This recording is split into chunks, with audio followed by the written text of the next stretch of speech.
Olá pessoal, seja muito bem-vindo a mais um devocional aqui no canal do Pão Diário e eu gostaria de convidá-lo a estar conosco em outros devocionais que nós temos seguido aqui para tentar mostrar para vocês as opções que temos disponíveis.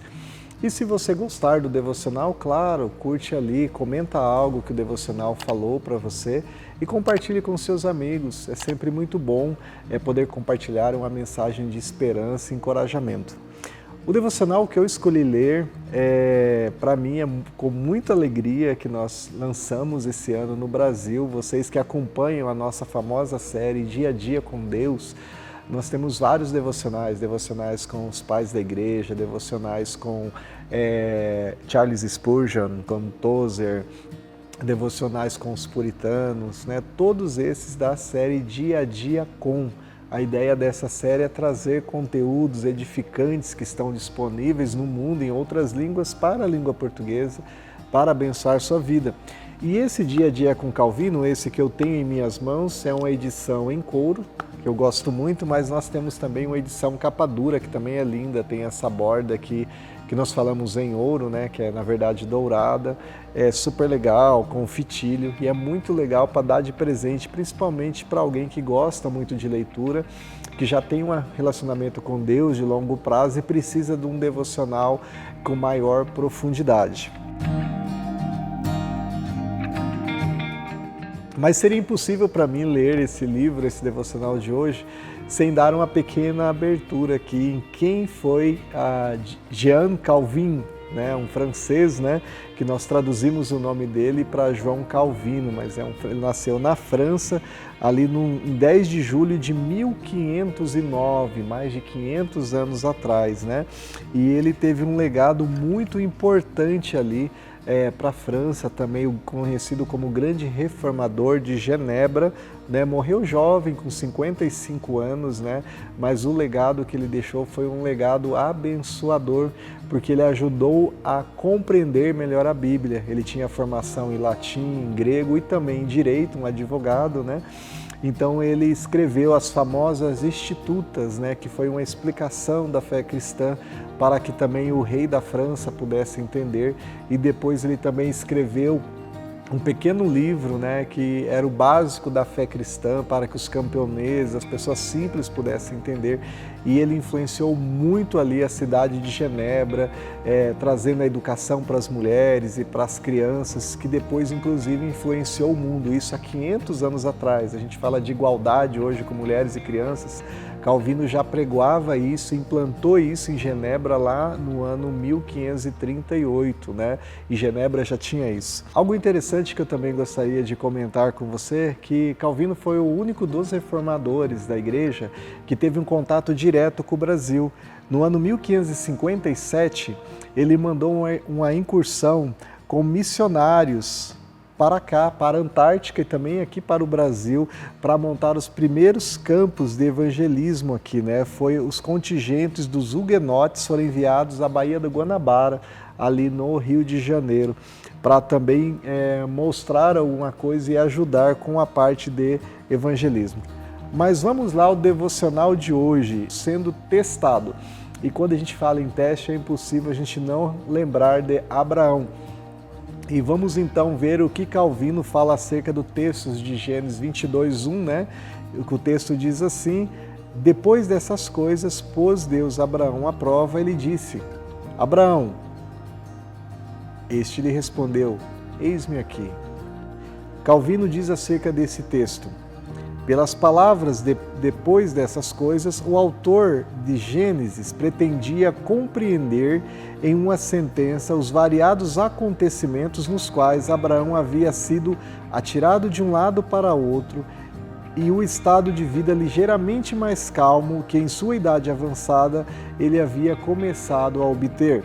Abraão havia passado por uma vida conturbada e exílio contínuo até seus 80 anos. Assediado por muitas avarias, havia suportado com dificuldade uma existência miserável e aflita e permanente tribulação em sua vida.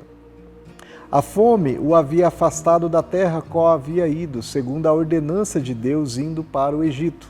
2 vezes sua esposa fora tirado dele. Ele tinha sido separado do seu sobrinho, havia salvado o sobrinho quando este fora capturado durante a guerra, correndo risco de perder a própria vida. Vivera sem filhos com sua esposa, quando todas as suas esperanças de ter um descendente foram suspensas. Depois de finalmente ter um filho, ele foi forçado a repudiá-lo e afastá-lo de casa. Somente Isaque permaneceu, a especial e única consolação de Abraão. Ele estava desfrutando de paz em seu lar, mas agora Deus repentinamente brama do céu, instituindo a sentença de morte ao seu filho.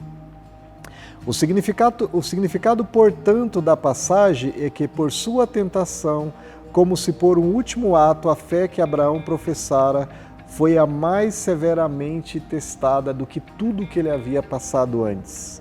O autor de Gênesis nos revela brevemente como Deus provaria Abraão, ou seja, que Deus estremeceria a fé que o homem santo colocara na própria palavra de Deus com um contra-ataque dessa própria palavra.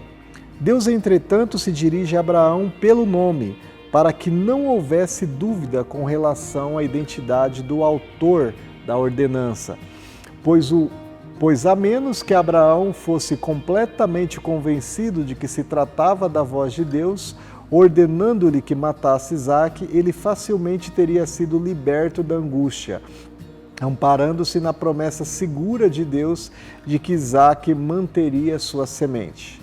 Abraão teria rejeitado a sugestão como sendo falácia de Satanás, e assim, sem dificuldade alguma, teria se livrado da tentação.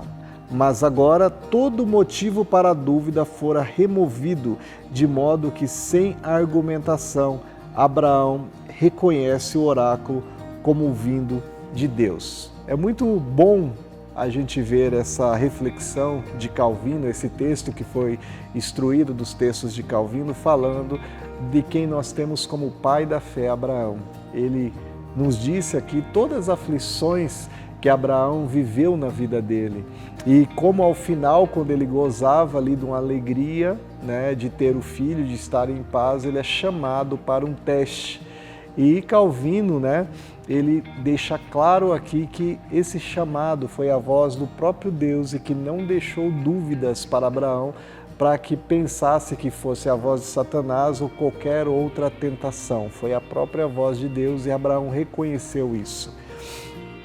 Eu não sei se você está vivendo nesse momento, em qual das fases que Abraão passou, né? Abraão aqui, ele esteve essa fase de perseguição, fase de guerra, fase de perdas, e nesse momento, importante momento ele estava vivendo da vida dele, ele estava em paz e com o seu filho como herança do Senhor.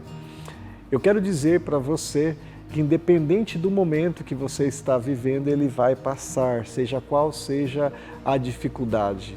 O importante é você ter a certeza de quem está no controle de todas as coisas.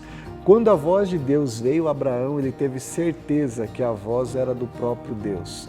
E que você possa também estar sempre orando, colocando diante de Deus a sua vida, para que quando a voz certeira vir, você tenha certeza que é a voz de Deus, que não é uma voz diferente. Para isso, é muito importante que você esteja na presença e em comunhão com Ele, para que quando você ouvir essa voz, você tenha essa certeza que é Deus falando, te dando a direção para qual seja que for a ação que você deve tomar. A voz de Deus que Abraão ouviu aqui foi que ele seria colocado à prova, mas também a voz de Deus no momento que ele ia cumprir o mandamento de Deus foi uma provisão. Foi dito a ele: Abraão, não faça isso, eis o cordeiro que será sacrificado. Nesse texto em específico, tem uma simbologia muito grande para nós cristãos. Nós sabemos que o cordeiro que deveria ter sido sacrificado, naquele texto que deveria ser cada um de nós, para que nós pudéssemos sentir na qualidade de pais, de mães, o que é sacrificar um filho. Talvez possa parecer para você e para mim que Deus, dando uma ordem a Abraão a sacrificar Isaque, poderia ser algo muito forte, mas foi isso que Deus fez. mandando o seu Filho para ser sacrificado em nosso lugar, para que eu e você pudéssemos ter acesso à salvação e pudéssemos compartilhar com os outros e ter essa paz, essa alegria em nosso coração. Pense nisso, reflita sobre esse texto e com certeza Deus vai falar outras coisas que eu não comentei aqui para você de maneira muito especial. Eu te convido também a, aqui do lado esquerdo, ver os outros cards que nós temos de outros devocionais e que você possa aí marcar a página do Pão Diário, se inscrever e ser abençoado por outros devocionais. Cada dia nós trazemos uma mensagem aqui de encorajamento, de reflexão, para que você possa ser abençoado. Deus abençoe sua vida e até o próximo devocional.